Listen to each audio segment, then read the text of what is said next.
Millions of dollars in donations and FEMA money all promised for Western Kentucky tornado victims, but many people say they haven't seen any of it. In this WDRB investigation, we uncover who's still waiting for those funds.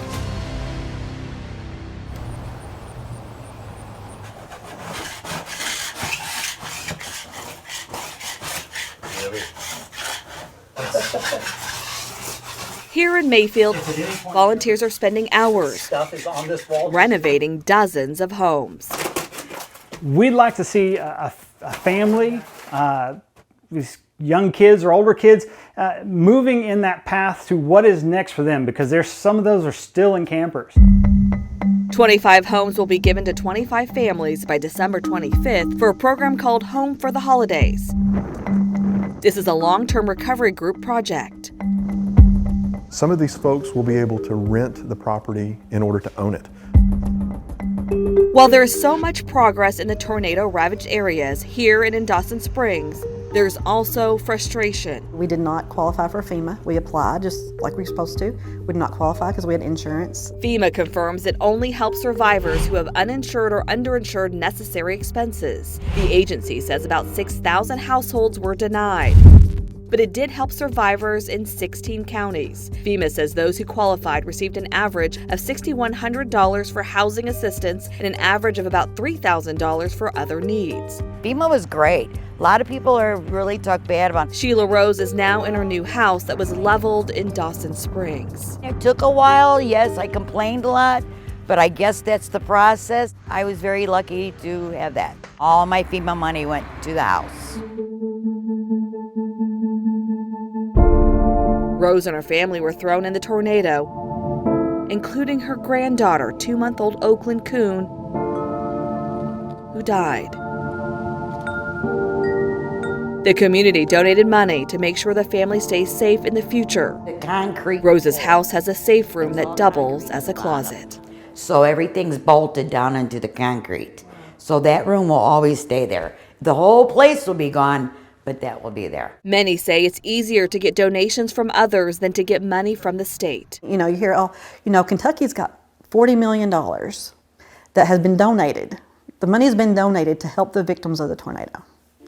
And we're going on a year, and we've not seen a dime. We weren't prepared to spend all of our savings, and, you know, we had 3 totaled cars. We had, you know, we had to have a place to live for a while. WDRB requested to see how much has been paid out from the Team Western Kentucky Tornado Relief Fund. This document shows more than $52 million was donated, and so far, nearly $43 million has been promised or pledged. Tens of millions of dollars have gone to individuals first to pay for every funeral, all 81 children of God that we lost. The state says there was no application process for people to get money from the relief fund. It says it used data from FEMA, insurance, and public records to determine who had storm damage, and help was sent directly to those people. Payments went out above and on top of FEMA amounts that people received. We paid the deductible for everybody who was insured with their home or with their rental unit that got hit. The state also pledged $12 million for long-term recovery groups like the one in Mayfield, but only $281,000 has been paid out so far. We've got $5.8 million that's designated for this area, but they want us to apply for it $5,000, $6,000, $7,000 at a time. What are your thoughts on a year later and still that money has not been released?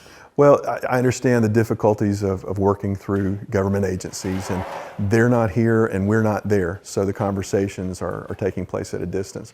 But I'm confident that we'll be able to come to some sort of agreement. The state also pledged $16 million to build 300 homes with nonprofits. Only $1.6 million has been paid out so far. We understand the government has to be accountable for every dollar, and if they just started willy-nilly tossing money to these various groups, you know, Homes for Hope, Samaritan's Purse, Fuller Center, all of those groups got huge amounts, but they're having to go through that same process for each house that they're building. As building and renovating continues, We're struggling to figure out where all the money is, and it's hard not to have some hard feelings about that. many are hoping the state moves faster on payouts. You haven't come to my house.